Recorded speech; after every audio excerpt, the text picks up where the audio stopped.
Hello दोस्तों, नमस्कार। आप सभी साथियों का स्वागत है आपके अपने यूट्यूब चैनल एक्सेस एकेडमी पर। दोस्तों, ईसीसी ई एजुकेटर भर्ती और स्पेशल प्रोफेशनल एजुकेटर भर्ती को लेकर के 2 जिलों से आवेदन फॉर्म पर बड़ी अपडेट, चयन प्रक्रिया और मेरिट लिस्ट को लेकर के महत्वपूर्ण जानकारी के साथ साथ उन सभी भाई बहनों के लिए एक बहुत ही इंपॉर्टेंट सूचना है जो ईसीसी ई एजुकेटर भर्ती में अपना आवेदन एनटीटी, सीटी, डीपीएससी या ईसीसी ई डिप्लोमा के आधार पर करने जा रहे हैं। कहीं गलती ना हो जाए इन डिप्लोमा के आधार पर आवेदन फॉर्म भरने में, जो आपका आवेदन फॉर्म ही निरस्त हो जाए तो ये जानकारी बहुत ही महत्वपूर्ण रहने वाली है। इसके साथ साथ किसका चयन होने वाला है इस भर्ती में 100% पक्का, क्योंकि आउटसोर्सिंग और जो संविदा भर्तियां होती हैं उनको लेकर के एक जो है मिथक बना हुआ है, उसके आधार पर उसको क्लेरिफाई करेंगे। 70 प्लस जिलों में आवेदन फॉर्म और सेवा प्रदाता एजेंसी के चयन को लेकर के क्या बड़ी अपडेट है, तो सब कुछ क्लेरिफाई करेंगे। पैसेंस पूर्वक वीडियो में अंत तक बने रहें। प्लीज वीडियो को लाइक करें, दोस्तों में शेयर करें। जितने भाई बहन चैनल पर पहली बार विजिट करें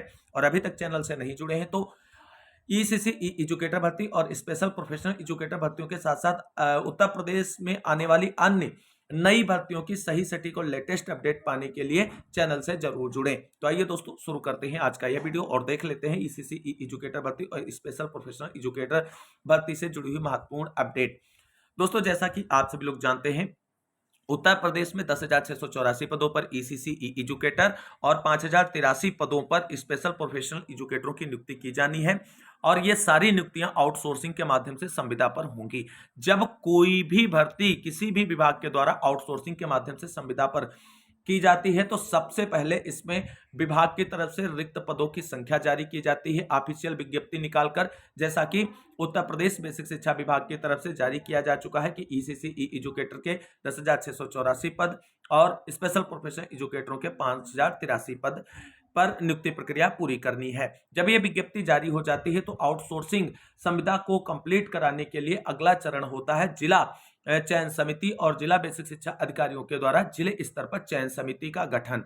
और चयन समिति के गठन की प्रक्रिया जब पूरी हो जाती है तो उसके बाद आता है जो रिक्त पदों पर भर्ती प्रक्रिया जिलेवार पूरी की जानी है, उसके लिए मैन पावर को उपलब्ध कराना। और वो मैन पावर उपलब्ध कराने के लिए विभागीय रूप से सेवा प्रदाता एजेंसियों का चयन किया जाता है और सेवा प्रदाता एजेंसियों के चयन को लेकर के एक पूरी सरकारी प्रोसेस है, उसके तहत उनका चयन किया जाता है।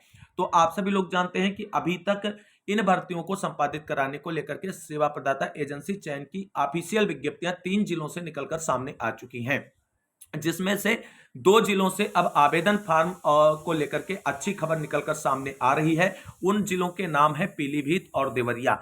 दोस्तों, इन दोनों जिलों में ऑलमोस्ट सेवा प्रदाता एजेंसी के चयन को फाइनल कर दिया गया है और सेवा प्रदाता एजेंसी के चयन को फाइनल होने के बाद वहां के जिला बेसिक शिक्षा अधिकारी के द्वारा जो है एक ऑफिशियल विज्ञप्ति जारी की जाती है आवेदन की प्रक्रिया शुरू करने को लेकर के, और वह विज्ञप्ति जिस दिन से जारी होती है उसे दिन से आवेदन की प्रक्रिया शुरू हो जाती है। तो फाइनली दोस्तों, दीपावली का अवकाश आप सभी लोग जानते हैं समाप्त होने वाला है और जैसे ही दीपावली का अवकाश समाप्त होगा और ऑफिस खुलेंगे उसके तुरंत बाद आप सभी को बता दें देवरिया और पीलीभीत जिले से सेवा प्रदाता एजेंसी के चयन की प्रक्रिया पर अंतिम मुहर के साथ साथ ऑनलाइन आवेदन प्रक्रिया शुरू करने संबंधी विज्ञप्ति जो है वो जारी की जाएगी और आवेदन की प्रक्रिया शुरू हो जाएगी। पूरे प्रबल चांसेस हैं कि 10 नवंबर से पहले पहले इन दोनों जिलों में आवेदन की प्रक्रिया शुरू करने संबंधी ऑफिशियल विज्ञप्ति आप सभी को देखने को मिल जाएगी। इन जिलों से संबंधित अभ्यर्थी आप सभी लोग अपने सेवायोजन पोर्टल पर रजिस्ट्रेशन की प्रक्रिया के साथ साथ जो डॉक्यूमेंट्स आपके लगने हैं उनको कंप्लीट कर लीजिए, जिससे आपको आवेदन फॉर्म भरते समय किसी भी प्रकार की कोई असुविधा का सामना ना करना पड़े। वहीं अब दोस्तों यहाँ पर एक बात आती है कि चयन की प्रक्रिया क्या होने वाली है और मेरिट कैसे बनेगी। दोस्तों, यहाँ पर आप सभी को बता दें आपके आवेदन की प्रक्रिया जो है वो सेवा प्रदाता एजेंसी के द्वारा पूरी कराई जाएगी और जितने अभ्यर्थी उसमें आवेदन करेंगे एक कंप्लीट लिस्ट जो है मेरिट और रिजर्वेशन के अकॉर्डिंग तैयार की जाएगी और वो लिस्ट जो है जिला स्तर पर गठित चयन समिति के समक्ष प्रस्तुत की जाएगी और वही चयन समिति जो है उसी मेरिट लिस्ट से आरक्षण नियमों के अकॉर्डिंग और मेरिट हाई टू लो को देखते हुए अंतिम रूप से अभ्यर्थियों का चयन करेंगे पदों के सापेक्ष में। और यहां पर मेरिट आप सभी लोग जानते हैं कि हाई स्कूल, इंटर और ग्रेजुएशन के बिहाफ पर बनने वाली है, और जिसके सबसे अधिक परसेंटाइल बनेगा मेरिट में, उसी का चयन समिति के द्वारा अंतिम रूप से किया जाएगा। यह चीज बिल्कुल आपको क्लियर रखनी चाहिए। इसके साथ साथ सोशल मीडिया पर और कमेंट बॉक्स के माध्यम से एक प्रश्न लगातार किया जा रहा है कि सर, इस भर्ती में आवेदन फॉर्म भरने से कोई मतलब नहीं, इसमें केवल और केवल चयन उन्हीं का होगा जो पैसा दे पाएंगे या जिनकी पॉलिटिकल ग्रिप होगी। यानी कहने का तात्पर्य यह है दोस्तों कि सोशल मीडिया पर ईसीसी ई एजुकेटर भर्ती और स्पेशल प्रोफेशनल एजुकेटर भर्ती को लेकर के काफी नेगेटिविटी फैलाई जा रही है और कहा जा रहा है इस भर्ती में आवेदन करने का कोई फायदा नहीं है, क्योंकि इसमें केवल पैसे वालों का और राजनीतिक पकड़ वालों का ही अंतिम रूप से चयन होता है। दोस्तों, बहुत सारी भर्तियों में आप सभी को बता दें जो आउटसोर्सिंग संविदा के माध्यम से होती है उन पर यह बात लागू होती है कि बहुत सारी सेवा प्रदाता एजेंसियां जो है पैसे लेकर के जो है आवेदन कर्ताओं का चयन सुनिश्चित कराती हैं। लेकिन इस बार ऐसी संभावनाएं बहुत कम है, क्योंकि माननीय मुख्यमंत्री योगी आदित्यनाथ जी की तरफ से जो भी भर्तियां कराई जा रही उसमें इस तरीके की घटनाएं बहुत कम देखने को मिलती हैं। फिर भी आप सभी साथियों को हम आगाह करना चाहेंगे कि अगर आप सभी से कोई सेवा प्रदाता एजेंसी या थर्ड पार्टी कैंडिडेट चयन के नाम पर पैसा मांगता है तो आपको एक भी पैसा नहीं देना है। आपकी मेरिट कितनी बन रही इससे कोई मतलब नहीं है, लेकिन किसी भी व्यक्ति को एक भी पैसा आपको नहीं देना है। चयन आपका इस भर्ती में नहीं तो अगली भर्ती में हो जाएगा, लेकिन किसी को पैसा नहीं देना है। विभाग की तरफ से टोल फ्री नंबर शिकायत दर्ज कराने के लिए जारी किया जाएगा, और अगर किसी के द्वारा आपसे पैसा मांगा जाता है तो आप उस पर शिकायत कर सकते हैं। तो ऐसा यहां पर बिल्कुल नहीं होने वाला है कि केवल पैसे और पॉलिटिकल ग्रिप वाले अभ्यर्थियों का ही चयन इसमें सुनिश्चित होगा। जो हाई मेरिटोरियस स्टूडेंट हैं और अपने जिले के अकॉर्डिंग जो आवेदन पत्र प्राप्त होंगे उसमें उनका चयन सुनिश्चित होगा और चयन पर मुहर उनके लगेगी। तो इस तरीके की सोशल मीडिया की जो नेगेटिविटी फैलाई जा रही इन भर्तियों को लेकर के उनसे बचें। अपने आवेदन फॉर्म भरने को लेकर के फोकस करें और आप अपने डॉक्यूमेंट तैयार रखें। आपकी मेरिट कितनी बनती है, 50 बनती है, 55 बनती है, 65 बनती है, 70 बनती है, ये कोई मैटर ही नहीं। आपको केवल आवेदन करना है और आवेदन आप अपने जिले में जो भी सीटें हैं उनके अकॉर्डिंग आपकी जो फाइट होगी, तो मेरिट प्रत्येक जिले की डिफर करेगी। इसको लेकर के परेशान ना हो। आवेदन सभी को करना है और ऐसी अफवाहों से आप सभी को दूर रहना है। ऐसे लोग चाहते हैं कि अगर इस तरीके की निगेटिविटी फैलाएंगे भर्ती के बारे में तो अधिक से अधिक लोग आवेदन नहीं करेंगे और फिर जो लो मेरिट वाले आवेदन कर देंगे उनका चयन सुनिश्चित हो जाएगा।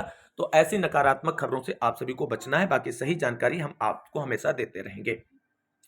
वहीं दोस्तों अब बात आती है कि ईसीसी ई एजुकेटर भर्ती में आप सभी लोग जानते हैं स्नातक होम साइंस वाले तो आवेदन कर ही सकते हैं।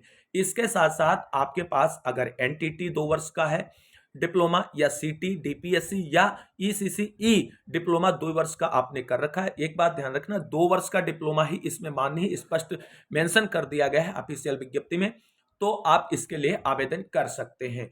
लेकिन अब यहां पर बात आती है सर, इन डिप्लोमा को हम इंटर के बाद लगाएं या ग्रेजुएशन के बाद में लगाएं। तो यहां पर एक चीज आपको समझनी है कि आप जब भी आवेदन करेंगे, भले ही आप एनटीटी, सीटी, डीपीएससी या ईसीसीई के बिहाफ पर आवेदन कर रहे हैं, आप अपने ग्रेजुएशन तक के डॉक्यूमेंट्स लगाएंगे और उसके बाद में यहां पर आपको अपना एनटीटी, सीटी, डीपीएससी या ईसीसीई जो भी डिप्लोमा आपके पास है 2 वर्ष वाला, वो लगा करके आप आवेदन करेंगे। ये चीजें आपको क्लियर रखनी है। और यहां पर एक चीज और बता दें, कुछ हमारे भाई बहन ऐसे हैं जिनके पास ग्रेजुएशन होम साइंस से है और उसके साथ साथ एनटीटी, सीटी या डीपीएससी का जैसा कोई डिप्लोमा कर रखे हैं, तो वो पूछते हैं कि सर कौन सा हम डॉक्यूमेंट इसमें लगा करके आवेदन करें। तो दोस्तों यहां पर आप सभी को बता दें कि अगर आपके पास ग्रेजुएशन विद होम साइंस और एनटीटी दोनों चीजें आपने कर रखी हैं, तो जिसमें मार्क्स अधिक हो, ये चीज ध्यान रखना, उसको लगाना, क्योंकि ये भर्ती मेरिट पर होने वाली है और आपके अधिक मार्क्स ही आपकी मेरिट को हाई करेंगे। तो ऐसे में ये क्वेश्चन ही नहीं बनता है कि किस के बिहाफ पर आवेदन करें। आपको केवल और केवल ये सोचना है कि जिसमें मार्क्स अधिक हैं उसी के बिहाफ पर आप आवेदन कर देंगे। इसके बाद बात आती है सर, 3 जिलों में तो सेवा प्रदाता एजेंसी के चयन को लेकर के ऑफिशियल विज्ञप्ति जारी की जा चुकी है, जिसमें जो है 2 जिलों में आवेदन प्रक्रिया जो है बहुत जल्द शुरू होने वाली है। शेष 70+ जिलों में आवेदन फार्म और सेवा प्रदाता एजेंसी के चयन को लेकर के क्या अपडेट है, कब तक यहां पर चीजें आगे बढ़ेंगी। दोस्तों आप सभी को बता दें, ये जो 2 माह है, नवंबर और दिसंबर, ये आप सभी की भर्ती के लिए बहुत ही इंपॉर्टेंट है। और आपको बता दें, नवंबर के 3rd वीक तक लगभग सभी जिलों में सेवा प्रदाता एजेंसी के चयन की प्रक्रिया को फाइनल रूप से अंतिम रूप दे दिया जाएगा। और उसके बाद आप सभी लोग जानते हैं कि सेवा प्रदाता एजेंसी का चयन होने के बाद भी लगभग 1 सप्ताह से अधिक का समय लग जाता है आवेदन की प्रक्रिया शुरू होने में। तो ऑलमोस्ट नवंबर का लास्ट वीक जो है वो सभी जिलों में आवेदन की प्रक्रिया को स्टार्ट कराने वाला होगा, क्योंकि आप सभी लोग देख रहे हैं कि पीलीभीत जिले में सेवा प्रदाता एजेंसी का चयन ऑलमोस्ट हो चुका है, लेकिन दीपावली के अवकाश पड़ जाने के कारण वहां पर आवेदन की प्रक्रिया शुरू नहीं हुई है। अब दीपावली के अवकाश समाप्त होंगे, तुरंत जो है अंतिम रूप से ऑफिशियल लेटर जारी करते हुए आवेदन की प्रक्रिया शुरू कर दी जाएगी। तो कुल मिलाकर के आप सभी लोगों का फाइनली इंतजार जो है 2 महीने के अंदर कंप्लीट हो जाएगा और भर्ती प्रक्रिया जो है आगे बढ़ जाएगी, जिसको लेकर के आपको परेशान होने की जरूरत नहीं है। सभी जिलों में प्रक्रिया अंडर प्रोसेस है और बहुत जल्द ऑफिशियल चीजें आप सभी के सामने निकल कर आएंगी। तो दोस्तों आज की इस महत्वपूर्ण वीडियो में इतनी ही जानकारी के साथ आप सभी को एक बार फिर से आने वाली भैया दूज और गोवर्धन पूजा की ढेर सारी हार्दिक शुभकामनाएं। उम्मीद करते हैं कल का त्योहार दीपावली आप सभी लोगों ने बहुत ही अच्छे तरीके से सेलिब्रेट किया होगा और आगे आने वाला समय भी आपका एक बेहतरीन समय हो, इसके लिए आप सभी लोगों के लिए ढेर सारी शुभकामनाएं। मिलते हैं अगली वीडियो में। इस वीडियो को अंत तक देखा इसके लिए तहे दिल से शुक्रिया, बहुत बहुत धन्यवाद।